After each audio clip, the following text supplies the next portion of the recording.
Boop.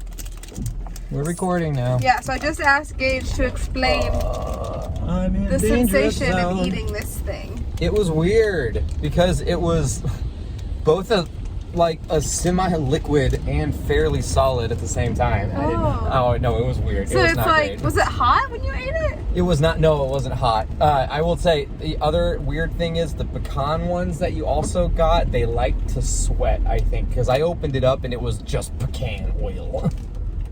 It was rough. It was weird. Okay, so I bought 3 kinds of Lara bars. I bought this kind, which is fruit and greens, and then I got that cashew cookie, I think is what it was. Maybe? Pecan pie.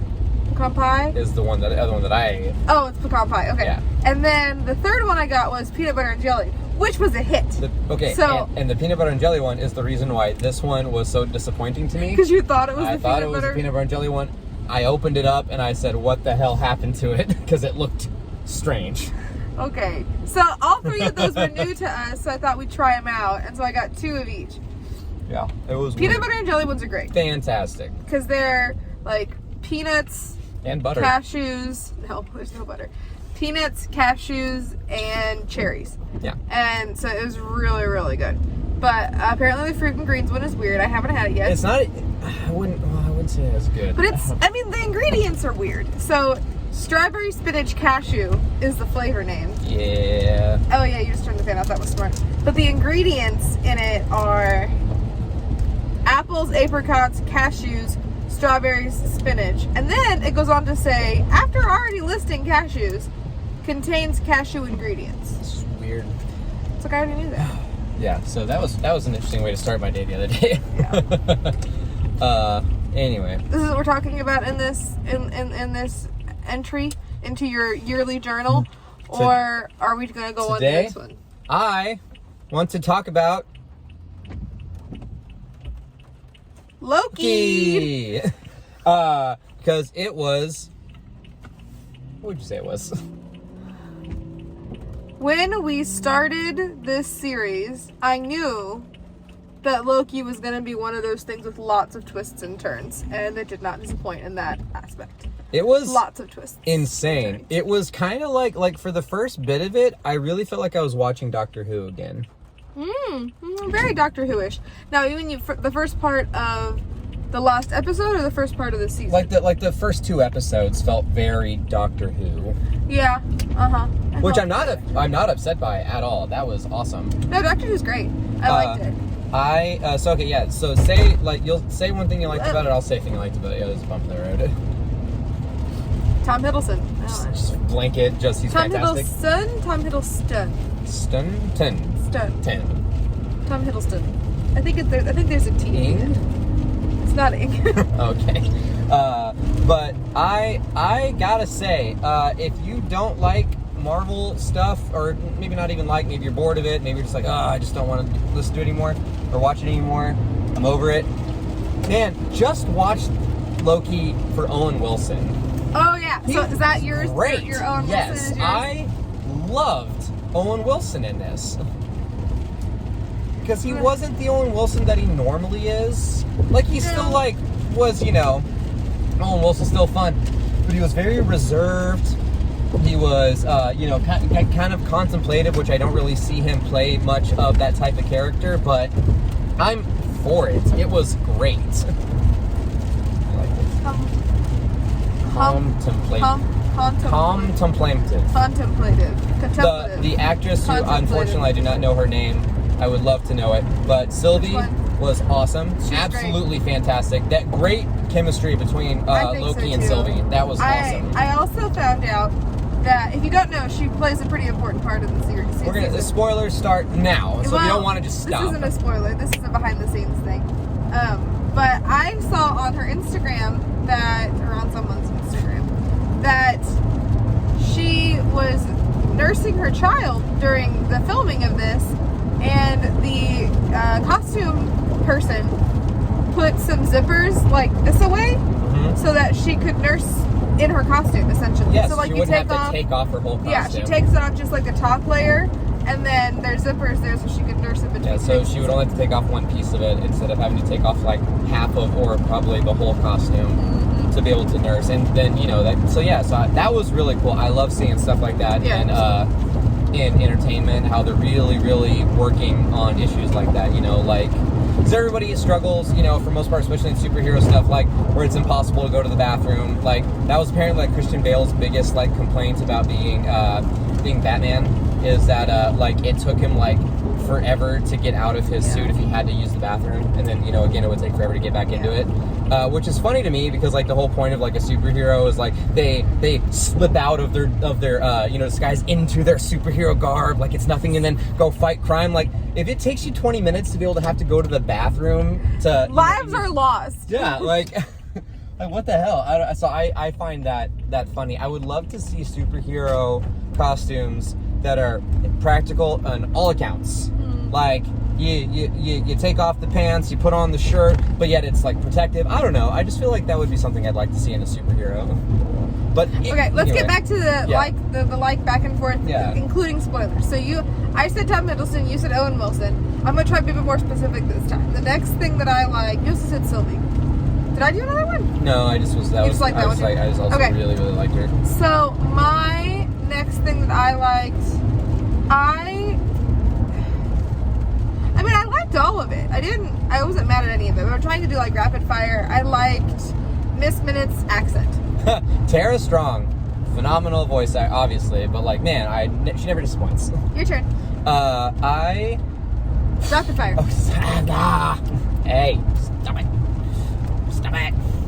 I really, really liked the second episode. I feel like the second episode was the strongest episode. That's the one where they go to like the supermarket center and they're actually like about to find the variant, and all that stuff. I feel like that episode is like the best episode. It had some really intense kind of drama. It had really good flow. I liked how I don't know. I just thought that episode was just it spellbound me. My next thing that I liked, this requires a teensy bit of explanation. I liked how each episode ended on the cliffhanger, but not too much of a cliffhanger. I feel like every episode had good, like, we finished the plot line for this episode, and also there's more. Because I get really annoyed when shows purposefully, like painfully cliffhanger each episode.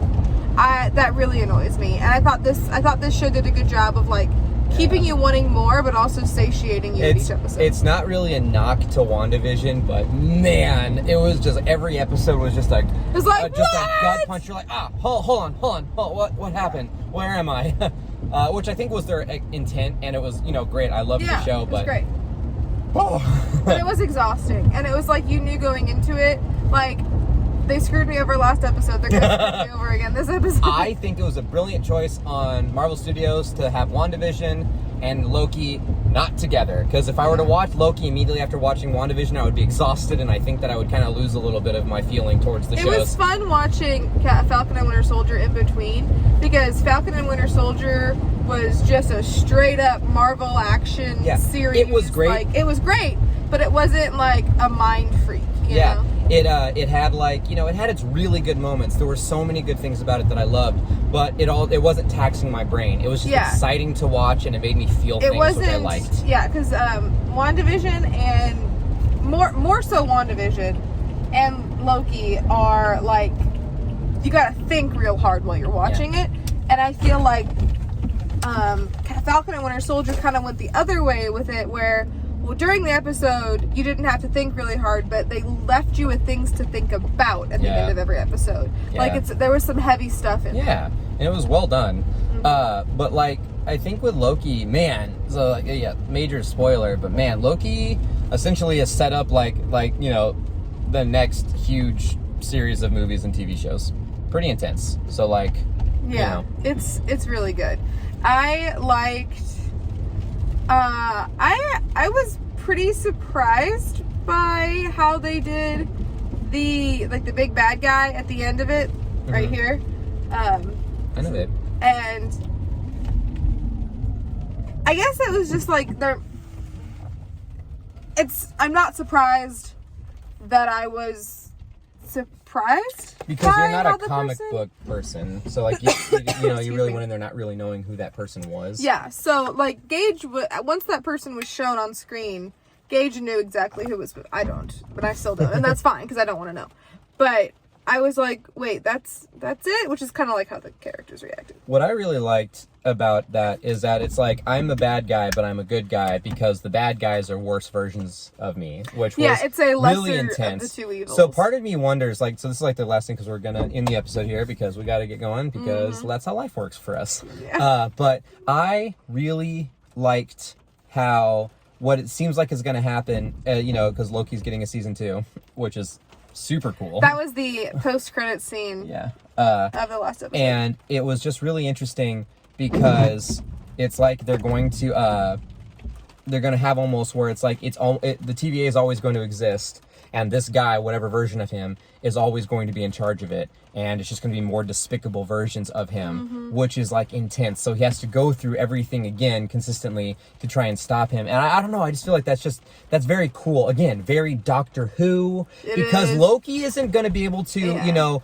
Captain America punch, Thor punch. Like, he's not going to be able to beat he's not going to be able to, like, punch through a wall to defeat his enemy. He's going to have to think and outplan and outsmart and outwit. Which is going to be impossible because the guy, like, knows everything but already. it's like, it's going to feel very futile because the bad guy, the guy who runs the TVA, knows everything. Yeah. And, like, knows all of time. So it's going to be really hard to outsmart him. Yeah, so which I think is very cool, and I'm very excited for that because, again, most of the characters are punch away through. Even Robert Downey Jr., I feel like that's just him. No, he's not Tony Stark. They just are the same person. Yeah. But, like, even him, being a brilliant person, generally had to beat his way through a situation at some point. Yeah. So, like, it's just going to be really interesting to see a character just really have to rely on wits. That's kind of like how you can explain Tony Stark, Iron Man in one sentence. Thinks his way through a situation until he has to punch his way out. Yeah. Like, that's how he does Gets to that point and then he goes. But, yeah, so case in point, loved Loki. Very good. I've been really, Very good. I was on the fence about Disney Plus and all the TV shows. I was like, oh god, there's so much stuff and it's going to be hard. But man, it's been fun. It's been fun. I've been really enjoying myself. I don't like that I like them because I'm like, ooh, Disney has all the money in the world, but also, like, they have all the money in the world, so they're going to make some Making good good stuff. So, yeah, but Alright. it's been intense. So, yep, that's our So, feelings yeah. on Marvel Studios right now. In a Loki. nutshell, in a thesis statement, the 3 shows that we have seen on Disney Plus about Marvel are good. And I'm super pumped for Doctor Strange 2. All right. All right, catch you guys later. Love you, friends. Bye. Hooah!